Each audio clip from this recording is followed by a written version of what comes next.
Zimbabwe's First Lady, Grace Mugabe, has challenged her 93-year-old husband Robert to name his preferred successor as president to end deepening divisions over the future leadership of the ruling ZANU-PF party, according to state television.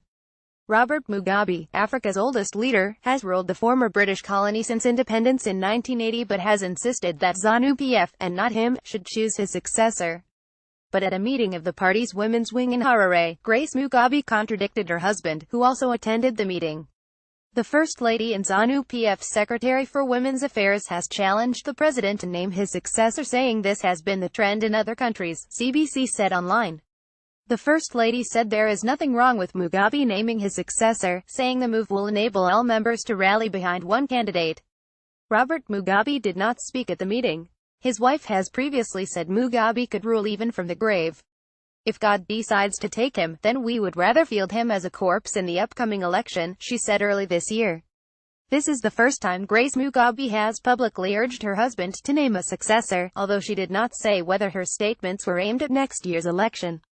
Grace Mugabe, 52, heads ZANU-PF's Women's League. Her political power has grown and she has been headlining her own political rallies since 2014. While she is seen as a potential successor to her husband, she has sent mixed signals on her desire for the job. Speculation about who should lead ZANU-PF after Mugabe's death has intensified in the last 3 years. Two camps have emerged, one around Grace Mugabe and another supporting Vice President Emmerson Mnangagwa. Robert Mugabe is ZANU-PF's presidential candidate for the 2018 election, the last one he is able to contest under the constitution. If he completes a full 5-year term, he will be 99 years old. Grace said on Thursday that her husband's choice of successor should be final.